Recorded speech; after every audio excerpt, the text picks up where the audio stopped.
नमस्कार मित्रों, आपका बहुत बहुत स्वागत है मेरे प्रिय छात्रों। और लास्ट क्लास में हमने पढ़ा था आपका। पहले तो मैं आपका तहे दिल से बहुत बहुत स्वागत करना चाहता हूं। आपका बहुत अच्छा सपोर्ट मिल रहा है और उम्मीद करता हूं आप इससे अच्छे से लाभ ले रहे होंगे इस वीडियो के माध्यम से। और जो कंसेप्ट मेरे द्वारा बताए जाते हैं आप उसको अच्छे से देखते हैं। उम्मीद करता हूं आपको इससे बेनिफिट भी मिलेगा।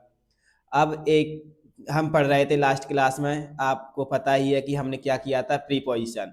और उसी को हम कंटिन्यू करेंगे क्योंकि उसमें थोड़ा बेसिक प्रीपोजिशन पढ़ा था जो कि अधूरा पार्ट था, वो हमारा कंप्लीट नहीं हो पाया था। और हम इन छोटे छोटे पार्टों में लेकर चलेंगे ताकि आपको समझ में आ सके सारी चीज़ें। अन्यथा क्या रहता है, हम पढ़ने को तो एक साथ ही पढ़ सकते हैं, लेकिन कुछ क्या रहता है, एक साथ पढ़ने से फिर चीज़ें होती हैं वो अंडरस्टैंडिंग में दिक्कत आती है। चलिए हम स्टार्ट करते हैं अपना अगला मतलब भाग किसका, उसी किसका पढ़ रहे थे हम, प्रीपोजिशन का। चलिए तो स्टार्ट करते हैं बगैर किसी देरी के। और अगला हमारा प्रीपोजिशन के जो प्रीपोजिशन, आपको पता है ना कि हमने पढ़ा था प्रीपोजिशन। ठीक है, इसका हम क्या पढ़ रहे हैं, पार्ट 2। पहला पार्ट हम कर चुके हैं, उम्मीद करता हूँ आपने इसको अच्छे से पढ़ा होगा। चलिए उसी कड़ी में हम आज का पहला प्रीपोजिशन लेते हैं। बेसिक प्रीपोजिशन पढ़ रहे थे। पहला है हमारा क्या है, बिसाइड। एक है हमारा बिसाइड। क्या है, बिसाइड। इसका मीनिंग होता है के बगल में। क्या होता है, के बगल, बगल में, या फिर इसको क्या कहते हैं, के समीप। ठीक है, के समीप यानी वाई बिसाइड, बिसाइड। ठीक है, साइड ऑफ, किनारे में किसी चीज के होना, तो उसको कहते हैं बिसाइड। इस तरह से आपको बताते हैं हम कि child was sitting beside his mother। बच्चा कहाँ बैठा हुआ है, अब मम्मी के बगल में बैठा हुआ है। तो बिसाइड बगल के, किनारे के सेंस में बताने के लिए हम क्या करते हैं, बिसाइड का प्रयोग करते हैं। जैसे एक एग्जांपल और देख लेते हैं। द वॉल यानी कैसे हैं, मोबाइल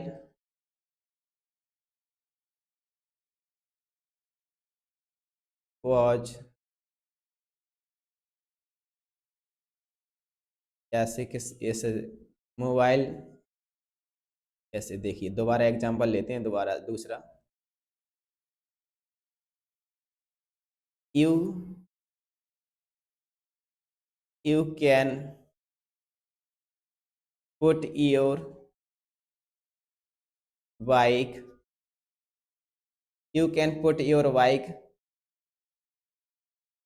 beside my shop। ठीक है, क्या रख, beside my shop। तो आप मेरे बगल किसके, शॉप के किनारे पे अपनी बाइक रख सकते हैं। ठीक है, तो बगल में यानी किनारे के सेंस में बताने के लिए आपको इसका प्रयोग करते हैं, beside का। आप, उम्मीद करता हूं आपको इसी तरह से एग्जाम्पल बहुत सारे लिए जा सकते हैं। तो बिसाइड प्रीपोजिशन का एक ही उपयोग होता है, के समीप, के किनारे। ठीक है, बाय द साइड, बगल में। अब दूसरा हमारा प्रीपोजिशन आता है हमारा इसी कड़ी में, एक होता है इसी से मिलता जुलता हुआ। हम साथ में इसलिए पढ़ते हैं इन चीज़ों को क्योंकि कईयों के दिमाग में कुछ कन्फ्यूजन होते हैं कि बिसाइड एक ही है या फिर बिसाइड और बिसाइड्स एक ही है, लेकिन दोनों में फर्क होता है। क्या होता है, बिसाइड का देखिए, पहला हमने पढ़ा बिसाइड का मीनिंग होता है के बगल में, के किनारे या के समीप। ठीक है, अब ए वाला बिसाइड से इसका क्या मीनिंग रहता है, के अतिरिक्त। क्या इसका मीनिंग क्या रहता है, के अतिरिक्त, यानी इसको इंग्लिश में बोले तो in addition, in addition to. किसी के अतिरिक्त ए ऐसा हो, जैसे मेरे पास इस पेन के अतिरिक्त एक पेन और भी है। ठीक है, तो ऐसा बताने के लिए आप किसका प्रयोग करते हैं, बिसाइड का। देखिए एग्जाम्पल लेते हैं, आपको अच्छे से समझ में आएगा। देखिए Radhika, sorry,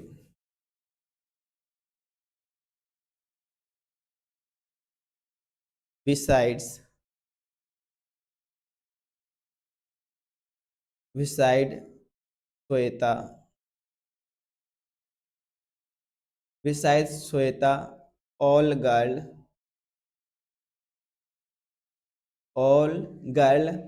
are coming here। ऐसा इसका अर्थ क्या होगा?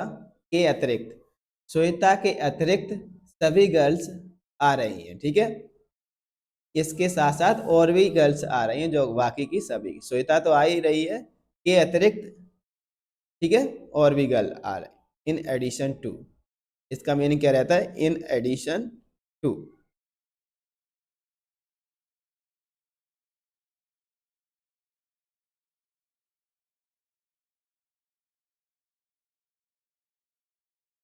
सॉरी, मैं आपको बताता हूँ, ठीक है।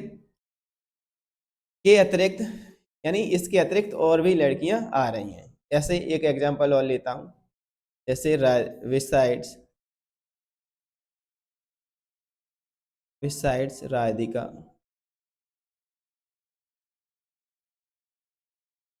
विसाइड besides Radhika all students were present in the class.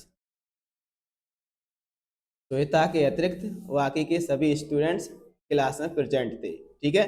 इस तरह से आप इसको बताने के लिए किसका प्रयोग करोगे? विसाइड, ठीक है। तो समझ में आया विसाइड और विसाइड्स। उम्मीद करता हूँ आपको अच्छे से समझ में आया। चलिए अगला प्रीपोजिशन पढ़ते हैं, उसके लिए हम अगले पेज पर चलते हैं, ठीक है। तो देखिए तीसरा हमारा प्रीपोजिशन आता है, एक होता है राउंड।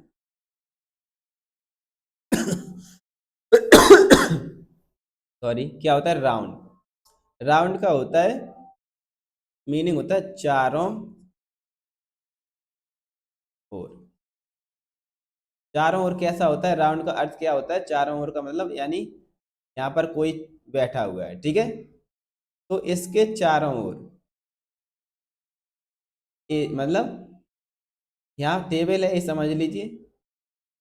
तो यहाँ पर जो हमारी कौन सी डाइनिंग टेबल बीच में रखी हुई, खाने वाली टेबल, तो यहाँ पर लोग बैठे हुए हैं, इसके चारों ओर बैठे हुए हैं, तो यानी गोल रहता है, यानी घूम कर पूरे बीच में कोई सेंटर रहता है, उसके चारों तरफ कोई चीज हो, ठीक है, उसके लिए लगाते हैं हम क्या? राउंड का प्रयोग।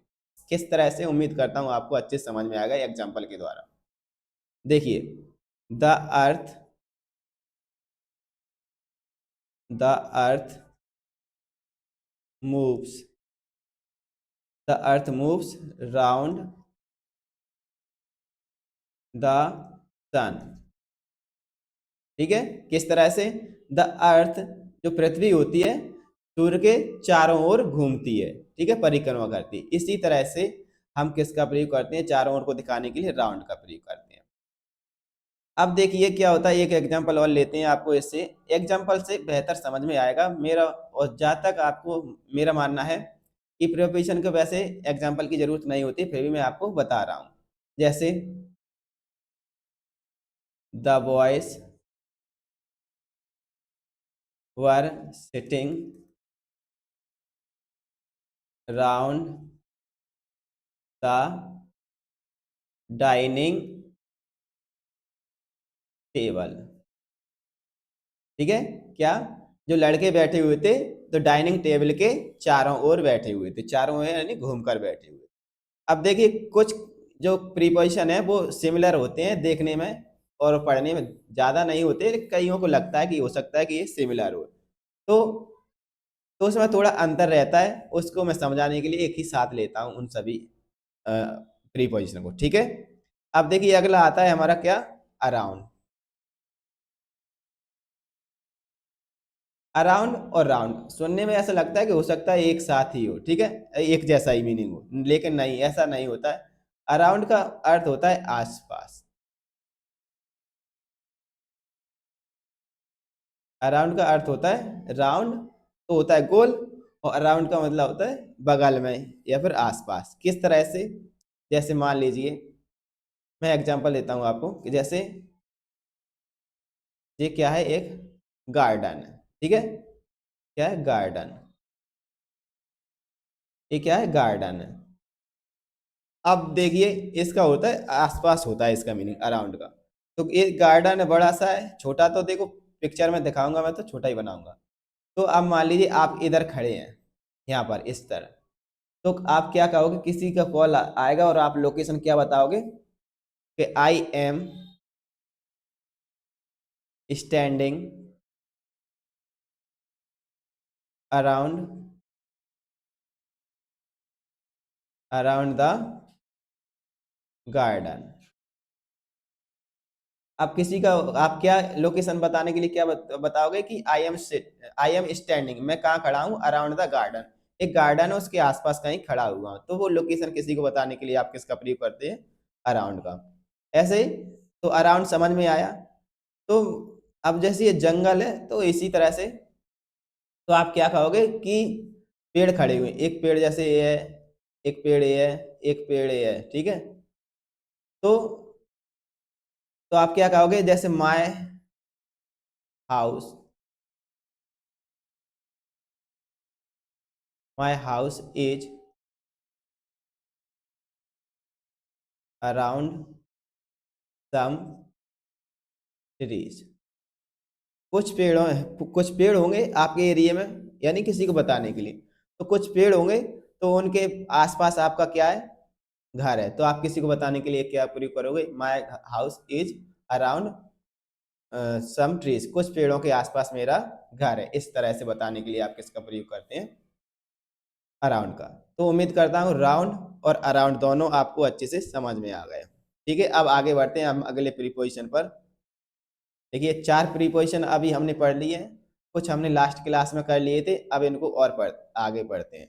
अब 5वां हमारा प्रीपोजिशन है, कौन सा लेते हैं? हम लेते हैं, एक तो होता है ऑफ, ओ डबल एफ वाला, ठीक है, दोनों में अंतर दिखाते हैं। और एक होता है हमारा क्या? फ्रॉम। अब इन दोनों में क्या सिमिलरिटी है, मैं आपको ये बताने की कोशिश कर रहा हूँ, ठीक है। तो देखिए, ऑफ का होता है जैसे, और ये है हमारा, दोनों का एक मीनिंग निकलता है अलग होना।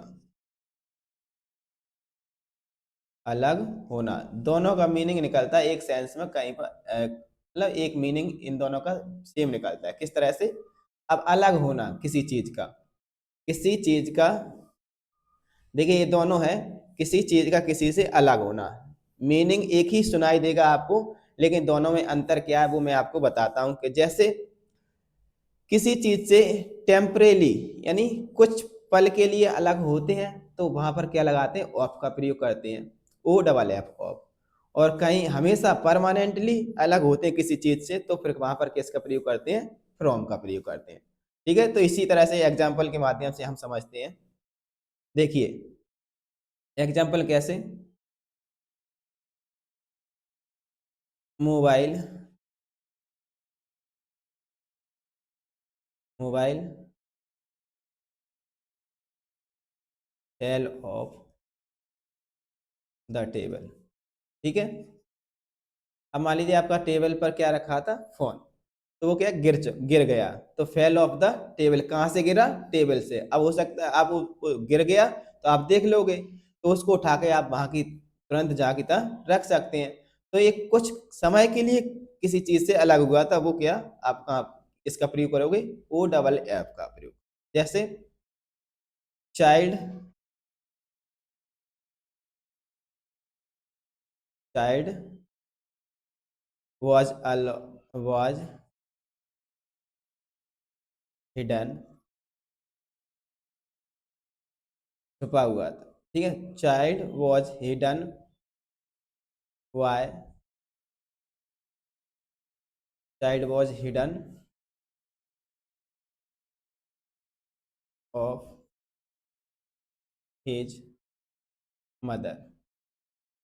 अब मान लीजिए बच्चा है, कुछ समय के लिए अलग अलग हुआ, तो बच्चा थोड़ी समय के लिए अलग हुआ था, ठीक है, तो किससे, अपनी माँ से, लेकिन कुछ समय बाद वो उसके पास आ जाएगा ना। तो टेम्परेरी यानी कुछ पल के लिए किसी चीज से अलग होना, उसके लिए हम क्या प्रयोग करते हैं, ओ डबल एफ का प्रयोग। अब देखिए ओ, और फ्रॉम क्या रहता है, परमानेंटली सेप, परमानेंटली किसी चीज से अलग होना, ठीक है। यानी अगर आप फ्रॉम का यूज करोगे तो ये सेंस निकलेगा कि अब ये चीज अलग हो चुकी है, तो अब इसको दोबारा इसका कनेक्शन नहीं बनेगा, ठीक है। किस तरह से आप कहाँ पर प्रयोग करोगे इसका, जैसे इस तरह से प्रयोग करोगे, मैं आपको एग्जांपल देता हूँ। द लीव्स, द लीव्स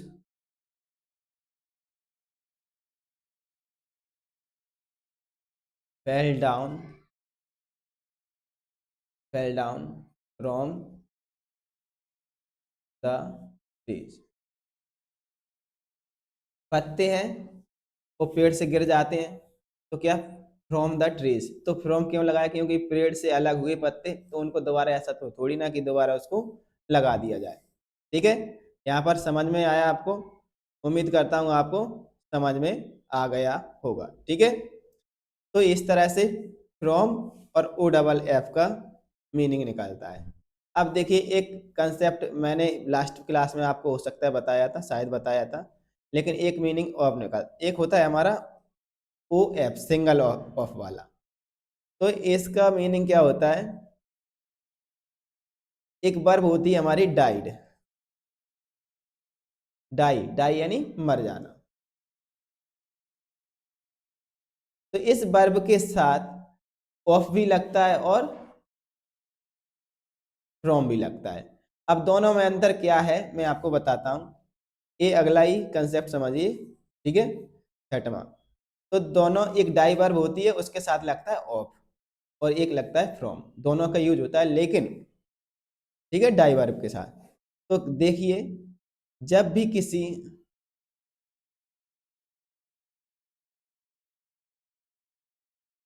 बीमारी से कोई मरता है, बीमारी से कोई व्यक्ति या जानवर कोई मरता है, तो फिर क्या लगाते हैं हम, ऑफ का प्रयोग। जैसे ही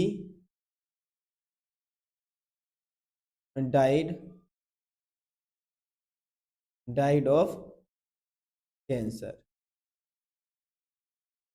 ही डाइड ऑफ कैंसर, तो कैंसर से मरा या फिर मलेरिया से मरा, किसी भी बीमारी से मरेगा, तो फिर क्या लगाएंगे हम यहाँ पर, ऑफ का प्रयोग करेंगे।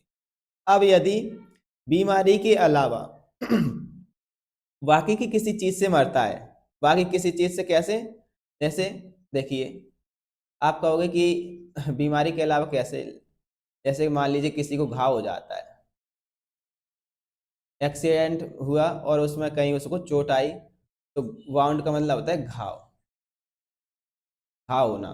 या फिर फूड पॉइजनिंग हो जाता है, ठीक है, फूड पॉइजनिंग, पॉइजनिंग, ठीक है, पॉइजनिंग यानी अधिक खा लेना, या ओवर ड्रिंकिंग, ओवर ड्रिंकिंग, अधिक पी ली, कोई चीज अधिक पी लिया, ठीक है, ड्रिंकिंग शराब कर लेते हैं, तो अधिक पी लिया तो उसका ज्यादा ओवरडोज की वजह से। तो इस तरह से अगर व्यक्ति कोई मर जाता है, तो वहां पर किसका प्रयोग करते हैं, फ्रॉम का प्रयोग। जैसे Raman has died from over drinking, ठीक है, अधिक पानी पी लिया, अधिक पानी पी लिया तो क्या, इस वजह से वो मर गए, इसलिए हम किसका प्रयोग करेंगे, फ्रॉम का प्रयोग। उम्मीद करता हूँ एक कंसेप्ट अच्छे से समझ में आया होगा। चलिए अब अगले कंसेप्ट पर बढ़ते हैं हम। ऑफ और फ्रॉम से ही एक और कंसेप्ट आता है हमारा, वो बहुत ही महत्वपूर्ण कंसेप्ट है, इसलिए मैं आपको बता रहा हूँ। ऑफ और फ्रॉम दोनों को मैं साथ में लिखूंगा, क्योंकि एक वर्ब होती है हमारी मेक, मेक वर्ब होती है मेक का यानी बनाना, किसी कोई चीज का बनना या बनाना, ठीक है। तो एक ऑफ कब आता है मेक वर्ब के साथ, और फ्रॉम कब आता है, दोनों ही प्रीपोजिशन है, ऐसा नहीं कि प्रीपोजिशन नहीं है, ठीक है। तो देखिए, जब भौतिक परिवर्तन होता है, मैं हिंदी में इसलिए बताता हूँ, बताने को आपको इंग्लिश ही में बताऊंगा, इंग्लिश टू इंग्लिश, इसलिए हो सकता है आपको समझ में कम आए।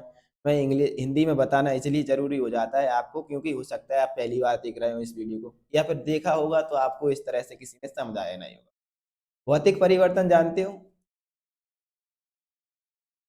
भौतिक परिवर्तन उस चीज को कहते हैं, मान लीजिए कोई चीज किसी से मटेरियल से बनती है, और वो मटेरियल के बनने के बाद कोई वस्तु बन जाती है, और वो वस्तु को तोड़ने के बाद दोबारा से वो मटेरियल प्राप्त किया जा सके, उसको कहते हैं भौतिक परिवर्तन, यानी फिजिकल चेंजेस।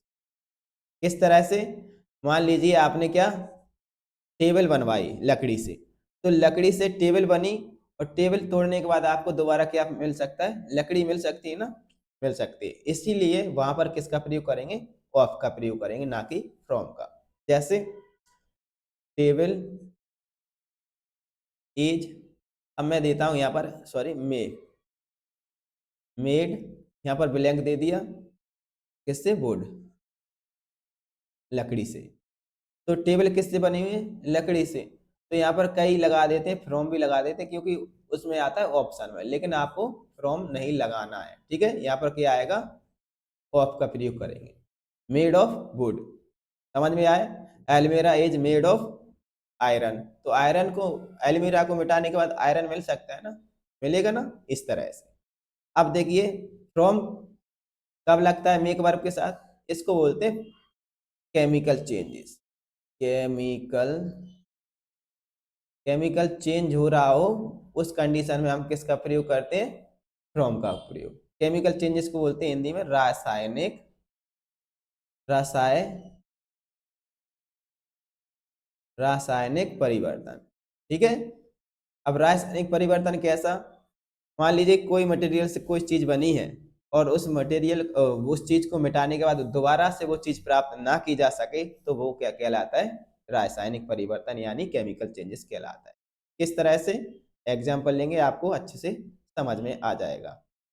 जैसे आपने सुना होगा, जैसे कर्ड, कर्ड मीन्स क्या होता है, दही। Curd is made from milk. Curd is made, curd यानी दही किससे बना हुआ है, अब दही, कर्ड मीन्स दही, किससे बना है, मिल्क से, यानी दूध से। अब दही बनने के बाद क्या उसको दोबारा से मिल्क बनाया जा सकता है, नहीं ना। तो इस तरह से इस कंडीशन में किसका प्रयोग करेंगे, फ्रॉम का। अब देखिए, जैसे आप क्या आटे से क्या बनाते हो, रोटी। अब रोटी को मिटाने के बाद आटा मिल सकता है, कभी भी पॉसिबल नहीं। तो ऐसे चेंजेस उसको हम क्या कहते हैं, केमिकल चेंजेस, और वहां पर किसका प्रयोग करेंगे, फ्रॉम का, ठीक है। उम्मीद करता हूं यहाँ तक आपको अच्छे से समझ में आएगा। अब अगले प्रीपोजिशन पर बढ़ते हैं हम, बाकी आगे के लिए, ठीक है। तो 6 पढ़ लिए हमने, अब पढ़ते हैं हम 7वां प्रीपोजिशन। एक होता है हमारा ड्यूरिंग, सॉरी, ड्यूरिंग। ड्यूरिंग का अर्थ होता है दौरान, दरमियान। क्या होता है, दौरान या दरमियान। अब दरमियान के, सॉरी मैं हिंदी में लिखने, दरमियान,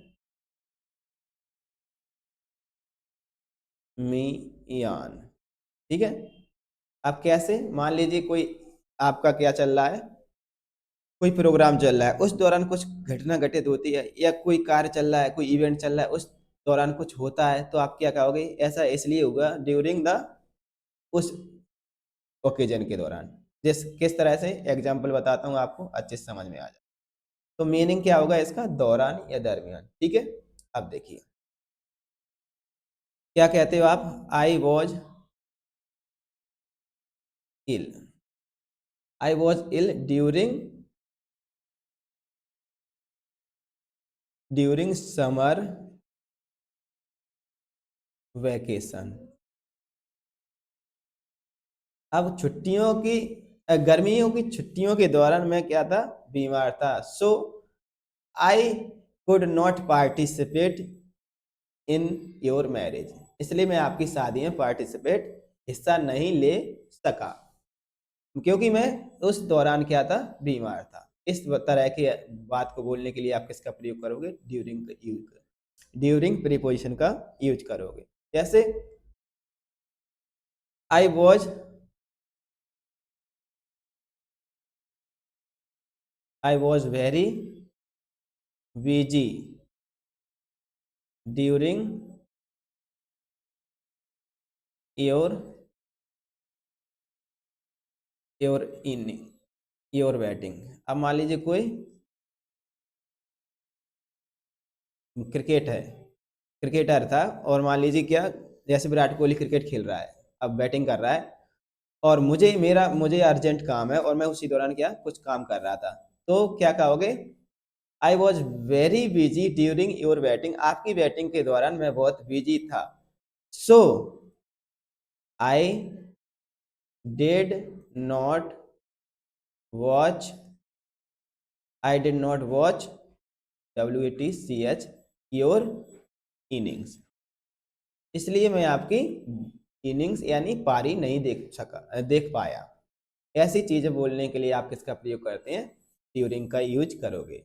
उम्मीद करता हूं समझ में आया होगा। अब चलते हैं आगे हमारा अगला कंजंक्शन, ठीक है, ओह सॉरी, अगला प्रीपोजिशन पर। चलिए अब देखिए हमारा एक प्रीपोजिशन आता है, ओवर, मैंने लास्ट क्लास में पढ़ाया था, लेकिन इसका एक दूसरा मीनिंग भी होता है, वो मैं आपको बताता हूँ। ओवर यानी, ओवर का मीनिंग क्या होता है, दो मीनिंग और होते हैं। एक तो क्या हो जाता है, अंत हो जाना, अंत यानी पूरा हो जाना, कहते हैं ना, game is over, game over, game is over, game over, ठीक है, गेम ओवर, गेम खत्म हो गया, पूरा हो गया, तो ऐसे लगा बोलने के लिए ओवर का प्रयोग करते हैं। और एक इसका मीनिंग क्या होता है, ओवर यानी कवरिंग करने की सेंस में, कवरिंग करने की सेंस, कवरिंग कैसे, मान लीजिए आप यहाँ पर लेटे हुए हो, ठीक है, ये क्या है, बेड है, और आप इस पे लेटे हुए हैं, तो आपको ब्लैंकेट से ढका जाएगा, तो क्या कहोगे आप, the blanket is over me, ठीक है, तो ब्लैंकेट आपके ऊपर है, तो ब्लैंकेट आप चादर ओढ़ते हो ना, इस तरह से सोते हो, तो वो आप ओढ़ कर सोते हो, तो यानी ढका होने के सेंस है, लेकिन वो छू रहा होगा। इस तरह की सेंस को बोलने के लिए आप किसका प्रयोग, कैस का यूज करोगे, ओवर का, ठीक है। एक यूज ए नहीं बताया था मैंने लास्ट क्लास में, इसलिए मैं आपको बताता हूँ, बताया मैंने इस क्लास। अब देखिए अब अगला आता है हमारा, और बाकी एक इसका यूज मैंने बताया था आपको, ओवर किसका, एक ओवर का प्रयोग क्या होता है, ऊपर कोई चीज का आपके ऊपर भी होना, ठीक है, एक कवरिंग के सेंस में होता ही है। एक ऊपर मैंने आपको बताया था कि जैसे the plane is flying over me, plane ऊपर उड़ रहा है, मेरे ऊपर उड़ रहा है प्लेन, ठीक है, तो वो बताने के लिए, जैसे the clouds are over me, बादल कहाँ है, वो मेरे ऊपर है, ऐसा बोलने के लिए आप किसका प्रयोग करें, ओवर का प्रयोग। अब देखिए एक होता है क्या, अंडर, ये भी मैंने शायद बता दिया था, लेकिन फिर भी समझ लेते हैं, एक दूसरा बताना है, इसलिए इसको साथ में बताना जरूरी है। अंडर क्या होता है, नीचे, ठीक है, अंडर का मीनिंग क्या होता है, नीचे, लेकिन कैसा नीचे, मान लीजिए ये क्या है, फैन है, और यहाँ पर आप बैठे हुए, ठीक है, यहाँ पर आप बैठे हुए, तो इसका प्रयोग कैसे करोगे, I am sitting under the fan, क्या बोलोगे, I am sitting under the fan, मैं पंखे के नीचे बैठा हुआ हूँ, ठीक है, सिटिंग का मतलब ये नहीं समझना आईएनजी लगी हुई तो इसका अर्थ ये मत समझना कि मैं बैठ रहा हूं, नहीं।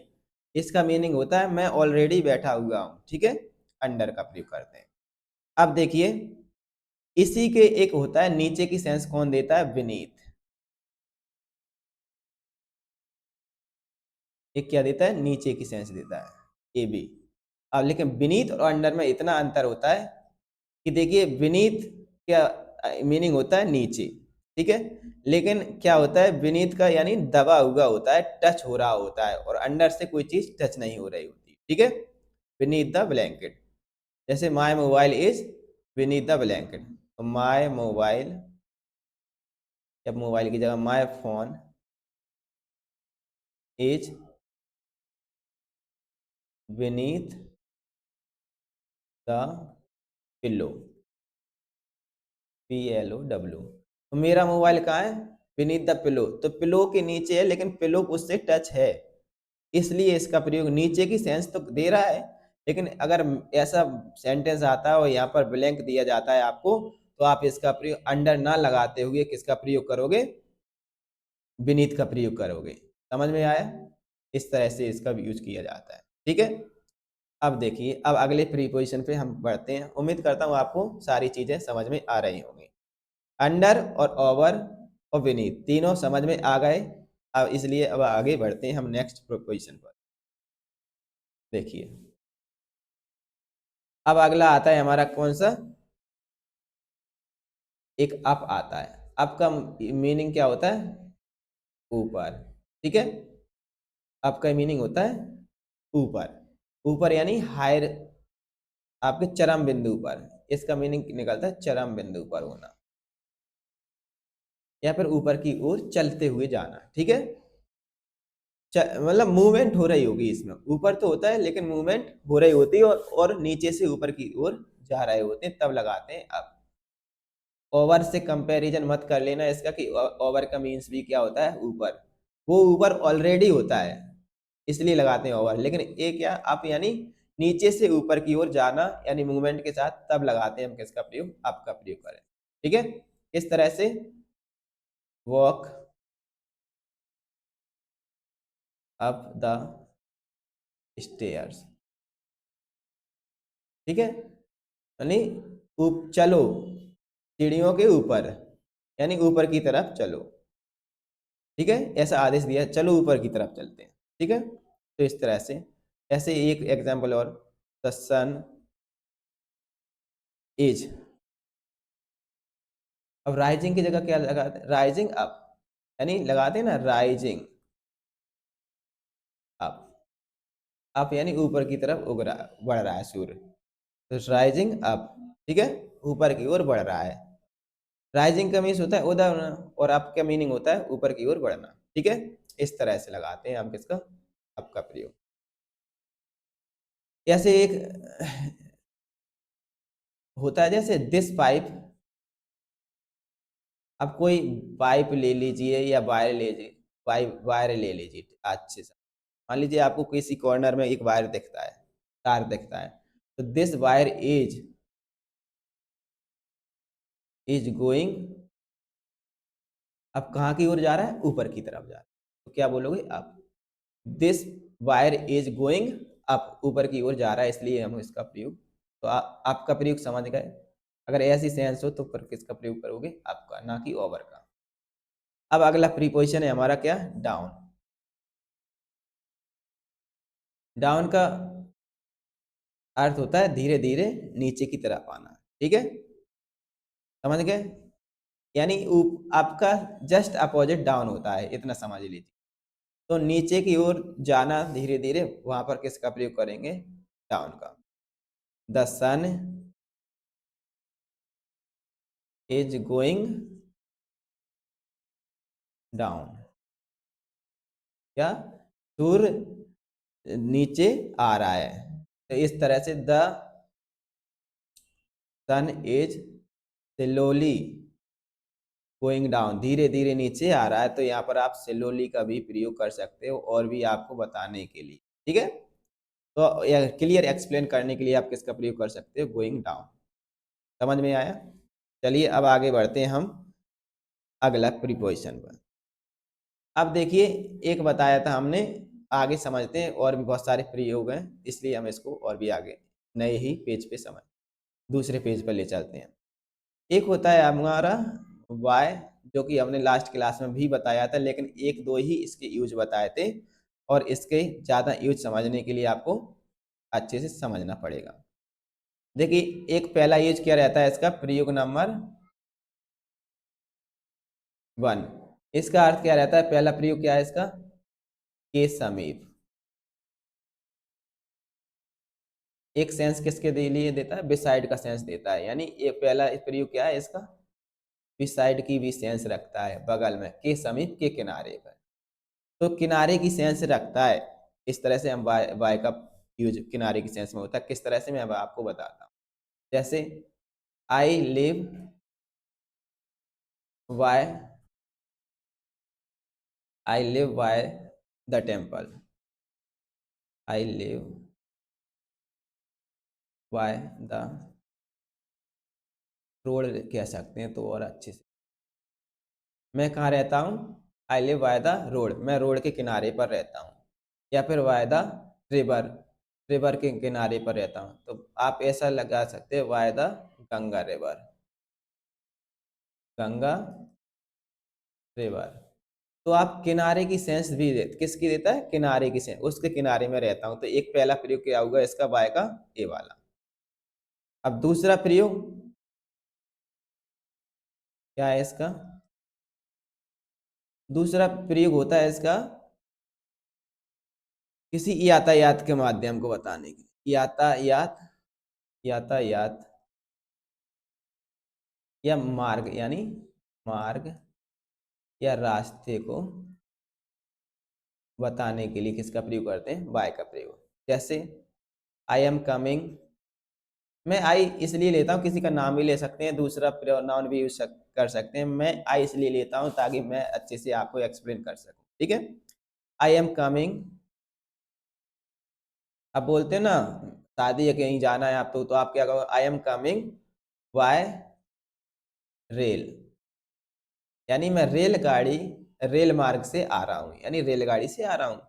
आई am coming by rail, I am coming by bus, यानी बस का अर्थ ये हुआ कि आप रोड के जरिए आ रहे हैं, ठीक है।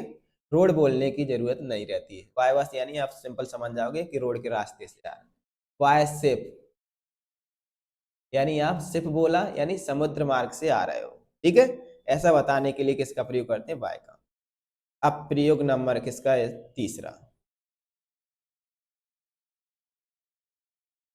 बाय के बहुत सारे यूजेस हैं, ठीक है, तो ध्यान रखना। बाय का क्या होता है, बहुत सारे, कम 6-7 यूजेस हैं उसका समझने के लिए आपको। अब अगला है हमारा समीप हो गया, और क्या हो गया इसका, किनारे के सेंस हो गया, रास्ता हो गया। अब method, bye means, by method. अब मेथड कैसे, ऐसा होता है कभी कभी कि आप कोई पेमेंट वगैरह करते हो, तो आप किस माध्यम से, किस तरीके से पेमेंट करना चाहते हो, ठीक है। तो बताने के लिए आप कैसे, किस तरीके से, किस माध्यम से पेमेंट करना चाहते हो, समझ में आया, मेथड यानी माध्यम। अब पेमेंट करने के तो बहुत सारे तरीके हैं ना, कैश में, चेक से, और तो किससे, यूपीआई से, सॉरी मैं बोलना बोल, तो बाय, ऐसा बताने के लिए आप किसका प्रयोग करते हैं, ठीक है, बाय का प्रयोग करते हैं। तो I can, I will be pay, I will pay this amount by, इसके द्वारा करेंगे आप, बाय यूपीआई बोल सकते, ठीक है, बाय यूपीआई, बाय चेक।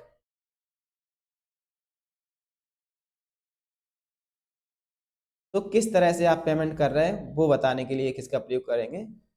और मान लीजिए कुछ बोलना चाहते हैं आप, जैसे दिस मैसेज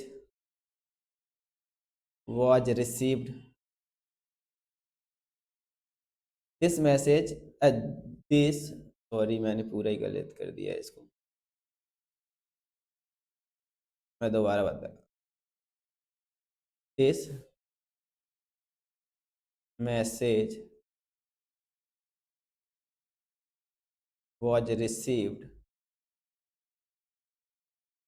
by mail। ये मैसेज आपको कहाँ से मिला, एक खबर, ये न्यूज कहाँ से मिली, this message was received by mail, this message received by news. तो किस माध्यम से आपको मिला ये न्यूज, तो इस बताने के लिए आप कैसे का प्रयोग कर सकते हैं, वाई का प्रयोग। अब देखिए चौथा यूज है हमारा इसका प्रयोग नंबर 4, पैसिव वॉइस में इसका प्रयोग किया जाता है, इसमें पैसिव वॉइस में। अब पैसिव वॉइस अगला वीडियो पैसिव वॉइस का ही रहेगा, टेंस या पैसिव वॉइस का, ठीक है। तो पैसिव वॉइस में कैसे होता है आपको पता है, आखिरी में वाई लगता है, ठीक है, ऑब्जेक्ट से पहले। जैसे child was punished, child was punished by the teacher, sorry by the teacher ना, बाय टीचर, ठीक है, बाय टीचर। दा भी लगा सकते हो जब दोनों को चीजों को, दोनों व्यक्तियों को पता होगा तो आप दा लगा सकते, लेकिन बाय टीचर लगाओगे तो बेहतर होगा। तो बच्चा को पनिशमेंट दी गई किसके द्वारा, टीचर के द्वारा। ऐसा लगाने के लिए, या this question was solve, this ले ही लेते हैं example, this question was solve solved by student, या फिर बाय रोहन। एक क्वेश्चन किसके द्वारा सॉल्व किया गया था, रोहन के द्वारा। तो ऐसा बताने के लिए आप पैसिव वॉइस का यूज कर सकते हो, सिंपल सी बात है, आसानी से समझ में आएगा। 4 प्रयोग हुए, आगे और भी है इसका, अब हम पढ़ते हैं इसका अगला प्रयोग। नेक्स्ट पेज पर ले चलता हूं मैं आपको। अब बाय का प्रयोग नंबर 5। अब 5वां प्रयोग क्या है, आपको रेट बताने के लिए या फिर मेजरमेंट के लिए। मेजरमेंट का मतलब होता है मापना, कोई चीज माप तौल करने के लिए, या फिर रेट बताने के लिए, यानी दर बताने के लिए भी किसका प्रयोग करते हैं, बाय का प्रयोग। किस तरह से, एग्जाम्पल दूंगा आपको अच्छे समझ में आया है, देखिए। Apples are sold by the, sorry by kilo, apple are sold by the kilo, apple लगाएंगे हम बाय द किलो, क्योंकि फिक्स है ना, फिक्स रेट है, बाय द किलो में बेचे जाते हैं, ठीक है। तो किस रेट से बेचे जाते हैं, किलो के हिसाब से बेचे जाते हैं, डजन के हिसाब से बेचे जाते हैं। तो ऐसा बताने के लिए आप किसका प्रयोग करोगे, बाय का प्रयोग करोगे। अब जैसे मेजरमेंट यानी मापना है कोई, this room is, this room is why, this room is 12 feet by 10, या 12 बाई 10 का बोलते नहीं, बाय फीट। तो ऐसा बताने के लिए आप किसका प्रयोग कर सकते हैं, वाई का प्रयोग किया जाता है, किसका, मेजरमेंट रेट बताने के लिए। ऐसा होता है ना, जैसे देखिए आप कोई चीज लेते हैं, बड़े बड़े शहरों में क्या होता है, आप घर से बाइक नहीं ले जाते हो तो बाइक वगैरह या फिर रूम आपको दिया जाता है, घंटे के हिसाब से भी दिया जाता है। जैसे बताने के लिए आपको bike, you can take this bike by the kilometre, होता ना। आप कहीं यात्रा पर जाते तो वो गाड़ी वाला भी किससे आपसे पैसा वसूल करता है, किराया कैसे लेता है, किलोमीटर के हिसाब से। तो you take this bike, you can यहाँ पर लगाओगे और अच्छा रहे। You can take this bike by the kilometre, आप ये बाइक किराए पर ले सकते हो लेकिन किलोमीटर के हिसाब से, तो बाय द किलोमीटर। ओके, समझ में आया। तो ये हुआ हमारा पांचवा। अब देखिए कुछ क्या होती है हमारी, कुछ फ्रेजेस होती हैं जो जिसमें बाय का प्रयोग किया जाता है। जैसे एक मैंने आपको पहले बताया था, एक इसका यूज और होता है छठवां, कि जैसे मान लीजिए the line, L I, the line was killed by the hunters, शिकारी के द्वारा शेर को मारा गया। तो बाय द हंटर्स, किसी व्यक्ति के द्वारा कोई मारा जाता है, पैसे बॉयस का ही से, पैसे बॉयस का ही सेंटेंस है, समझ में आया। ठीक है, पैसे बॉयस का ही सेंटेंस है, तो आप उसमें ही काउंट कर सकते। लेकिन यहाँ पर एक कंसेप्ट लगता है, आप ध्यान देना कि यहाँ पर अगर the line was killed, the was killed, अब मान लीजिए यहाँ देता मैं गन, गन या देता तो क्या, या किसी भी चाकू से मारा गया, गन से या तीर से मारा गया, अगर ये ऐसा लिखा होता तो आप क्या, आप तो जनरली क्या लगा देते हो, बाय का प्रयोग कर देते, क्योंकि मैंने बताया कि पैसिव वॉइस में किसका प्रयोग होता है, बाय का।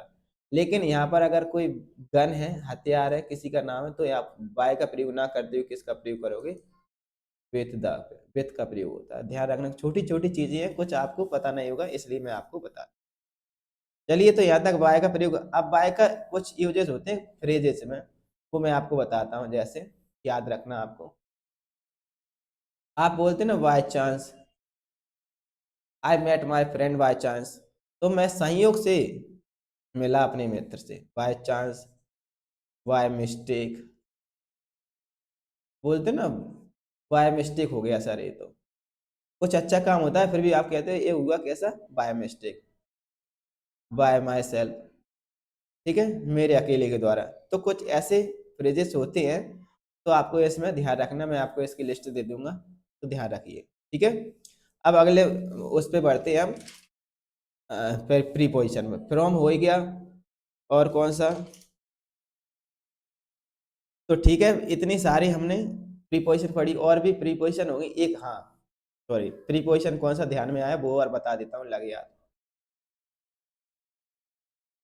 थ्रो प्रोपिस, थ्रो का, थ्रो, थ्रो का मीनिंग क्या होता है, एक साइड से दूसरी साइड, ठीक है, थ्रो का one side to the other side, one side to other side क्या होता है इसका मीनिंग, थ्रो का मीनिंग क्या होता है, एक साइड से दूसरे। देखिए मैं आपको एग्जांपल देता हूँ, मान लीजिए एक कोई सुरंग है, ठीक है, क्या है, सुरंग है, तो आपको इसमें से गुजरना है, तो इसमें से गुजरने के लिए आप क्या लगाओगे, थ्रो का प्रयोग। देखिए किस तरह से, you can go to your house through the, अब थ्रो द रोड, अब रोड होगा या फिर पर्वत होंगे, उनके बीच में क्या होगी, सुरंग, थ्रो दिस रोड, ठीक है। अब रोड होता है, सुरंग ही बोलते हैं, मान लीजिए दोनों तरफ पर्वत है और नीचे से रास्ता जा रहा है, तो आप किसका बता सकते हो कि आप जा सकते हो अपने घर, इस रास्ते से जा सकते हो। एक इसका मीनिंग ये भी निकलता है, मान लीजिए कैसे, वो उसमें भी लगता है, जैसे जंगल से होकर गुजरना है आपको, जंगल है ये, और जंगल के बीच में से जा रहे हैं, तो ऐसा नहीं कि जंगल आपके ऊपर भी है, तो जंगल में से जा रहे हैं तो भी किसका प्रयोग करेंगे, हम किसका, थ्रू का प्रयोग करेंगे। या फिर आप मार्केट में से गुजर रहे हो, तो मार्केट ऐसा तो नहीं कि ऊपर बसा हुआ है आपके, ऐसा नहीं, तो आप मार्केट से गुजर रहे हो तो भी थ्रू का प्रयोग करेंगे। ठीक है, तो इसका प्रयोग, थ्रू का भी प्रयोग होता है। एक एक और रह गए, अभी हम पढ़ लेते हैं चलो, क्योंकि मैं उम्मीद करता, मुझे लग रहा है कि मैं अब इसकी तीसरी वीडियो, बेसिक प्रीपोजिशन की तीसरी वीडियो नहीं बनाऊंगा, इसलिए मैं आपको बता देता हूँ। एक टू होता है हमारा, टू किसको बताता है? डेस्टिनेशन को। डेस्टी डेस्टिनेशन का मतलब होता है मंजिल तक पहुंच, मंजिल को बता। अब मान लीजिए आपको कहीं जाना है, तो आप किसका प्रयोग करोगे? टू तक। आपकी मंजिल क्या है? हॉस्पिटल है। हॉस्पिटल क्यों लेते हैं? नाम ही बेकार लगता है। हम अपना लेते हैं ना, स्कूल है। जैसे मेरी मंजिल क्या है? स्कूल जाता हूँ मैं डेली, तो मेरी मंजिल क्या है? स्कूल। तो मैं क्या कहता हूँ? आई गो टू, क्या लगाते हैं? गो टू लगाते हैं ना, सॉरी। ठीक है, स्कूल है मेरी मंजिल, तो आई गो टू स्कूल। अब स्कूल से पहले क्या लगाया? टू। क्यों लगाया? क्योंकि ये हमारी डेस्टिनेशन थी। I go to school daily. ठीक है। किससे जाते हो? बाइक से जाते हो। By bike. इस तरह से आप आगे बढ़ा सकते हो डेस्टिनेशन को। तो कहीं पर भी, can you tell me the way to the temple? तो जैसे, can you tell me the way to the temple? तो क्या आप मुझे मंदिर का रास्ता बता सकते हो? तो मंदिर हमारी मंजिल है, तो टू लगाते हैं। ठीक है। अब एक और होता है टू, एक होता है हमारा टू वर्ड्स। इनमें थोड़ा आपको कन्फ्यूजन रहता होगा, वो मैं आपको आज क्लियर कर देता हूँ। टू यानी इसका मीनिंग निकलता है को, यानी मंजिल तक पहुंचना। ठीक है। और टू वर्ड्स का मीनिंग होता है की तरफ, यानी आपको यहाँ से अगर आप कोई बता रहा है कि वो इस इधर की तरफ गया है, इस तरफ गया है, तो मतलब फिक्स नहीं है वो कहाँ तक गया है। हो सकता है, मान लीजिए जैसे ए हॉस्पिटल, ए टेम्पल है, और ए क्या है? आपका घर, उसका घर है जिसके बारे में आप पूछ रहे हो। आप यहाँ खड़े हो, एक व्यक्ति ये है, पहला व्यक्ति, और दूसरा व्यक्ति, इससे आप पूछ रहे हो। ठीक है। कि आपने राम को देखा क्या? किससे पूछ रहे हो? इस वाले से पूछ रहे हो कि आपने राम को देखा, तो ये क्या बोलेगा? वो ही गया है, ही वेंट टू वर्ड्स। ऐसे एग्जांपल मैं यहाँ पे लेता हूँ। अब वो क्या बोले? वो गया है, he went towards towards the hospital. कहाँ गया है? हॉस्पिटल। अब वो ने टू क्यों नहीं लगा? क्योंकि वो संशय में है कि हो सकता है, क्योंकि यहाँ से तीन रास्ते जाते हैं, तो वो ने एक कैसा बताया? हॉस्पिटल की तरफ गया है। हो सकता है वो टेम्पल पे भी, टेम्पल की तरफ गया हो, या फिर घर ही चला गया हो। तो इसलिए उसने क्या यूज किया? टू वर्ड्स का यूज किया, ना कि टू का यूज किया। तो टू वर्ड्स का अर्थ होता है की तरफ। तो जैसे एक एग्जांपल और लेते हैं, snake was rushed towards me. आप होते हैं ना, सांप को देख रहे होते हैं कुछ लोग, तो सांप को देख रहे थे, तो सांप अचानक से भागता है अपनी तरफ, तो आप क्या कहोगे? स्नैक वॉज रस्ट, स्नैक भागा टूवर्ड्स मी, टू मी नहीं। फिर टू मी तो आपका वो, उसका टारगेट आप होते, लेकिन टू वर्ड्स लगाए यानी वो मेरी तरफ भागा, ना कि मेरे ऊपर। ठीक है। तो यहाँ तक हो सकता है आपको समझ में आ गया। एक तो चलो दो प्रीपोजिशन और पढ़ लेते हैं हम उसके लिए। एक होता है अपॉन। ठीक है। अपॉन का मीनिंग होता है, और एक होता है ऑन। तो ऑन यानी ऑलरेडी, ऑलरेडी उसी सतह पर होना, उसी सतह पर किसी चीज या किसी व्यक्ति या किसी वस्तु का होना। मान लीजिए वो ऑलरेडी उसी पर है, तो आप क्या लगाओगे, is the book is on the table. तो बुक ऑलरेडी टेबल पर रखी हुई है, तो ये बताने के लिए आप क्या बताओ, किसका प्रयोग करोगे, ऑन। अब देखिए, अगर अपॉन लगाना है तो इसकी सतह चेंज होती है, सतह चेंज होती है इसमें, ठीक है। इसमें क्या, सतह चेंज हो गई और छलांग लगाएगा। जैसे आपने सुना होगा, लाइन वॉज जम्प्ड, जैसे वॉज जम्प्ड, क्या, lion jumped upon the deer. तो अब अपॉन क्या होता है, जंप मार के, कोई जंप मारकर अपने टारगेट पर पहुंच, ठीक है, तो अपॉन लगा देते हैं, यानी वो झपट्टा मार के कहीं किसी पर टारगेट करता है, किसी को। मान लीजिए लाइन हमारे ऊपर आके गिरा, तो लाइन जंप्ड अपॉन मी, तो मेरे ऊपर गिरा, लाइन ने जंप किया मेरे ऊपर। समझ में आया। तो और एक होता है इन, इन का मीनिंग होता है मैं, पहले, सॉरी, पहले से ही किसी के अंदर होना, कोई चीज का पहले से किसी चीज के अंदर होना। जैसे ये है हमारा रूम, मैंने ये बता दिया था शायद। तो ये आप, ये चीज क्या है, आप हो, ये बिंदु। तो आप क्या कहोगे, I am in the room, मैं रूम के अंदर हूँ, ठीक है। या फिर cat is in the room, क्या है, बिल्ली, कैट रूम के अंदर है, ठीक है। अब देखिए, या फिर इसको क्या समझ लीजिए, तालाब, क्या है, तालाब। तो क्या है, क्या बोलोगे, आई एम इन द पॉन्ड, मैं तालाब में हूं। तो पहले से अगर आप इसमें नहा रहे हो तो क्या लगाओगे, इनका प्रयोग करोगे। ऑलरेडी हो तो किसका प्रयोग करोगे, इनका। पहले से हो, और यदि आप इसमें से बाहर से किनारे से कूदकर इस तालाब में कूदते हो तो क्या लगाओगे, आई jumped into into the pond.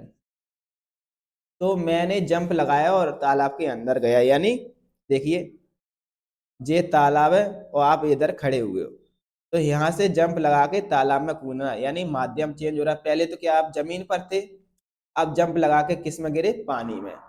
तो माध्यम परिवर्तन हुआ, पहले जमीन पर से पानी में आना, तो माध्यम परिवर्तन होना। जब भी माध्यम परिवर्तन होता है, मीडियम चेंज होता है, तो किसका प्रयोग करोगे, इनटू का। तो चलिए, आज की क्लास यहीं तक, और मैंने बेसिक प्रीपोजिशन सारे बता दिए हैं। आपको बस क्या करना है, रिवाइज करना है, पढ़ना है। और फिर भी यदि कोई डाउट रहता है तो आप प्लीज़ कमेंट कीजिए, और कमेंट किया करें। कोई भी कमेंट नहीं करता है, इससे ये लगता है कि आपको समझ में पूरा आ रहा है। अगर डाउट होता है तो किसी न किसी का अगर डाउट रहता है तो उनसे मेरी रिक्वेस्ट है कि वो मुझे कमेंट करिए, ठीक है। और आपको पता है कि आप इस चैनल से जुड़े हैं, और अपने दोस्तों को बताइए कि ये चैनल से आपको कितना बेनिफिट मिल रहा है। ये बताने के लिए आप उसके साथ ये वीडियो को शेयर कर सकते हैं, और उसके बोलिए कि इसके मेंबर बनिए, सब्सक्राइब कीजिए, और बाकी के दोस्तों में आपको भेजना है, ठीक है। तो thank you so much joining this class. आपको पता है हमारे चैनल का नाम क्या है, ठीक है। तो थैंक यू, अपने दोस्तों में इस वीडियो को भेजिए, और अगली वीडियो में हम फिर से मिलते हैं। तो bye bye, take care yourself, see you tomorrow, या see you again next video, ठीक है। Thank you.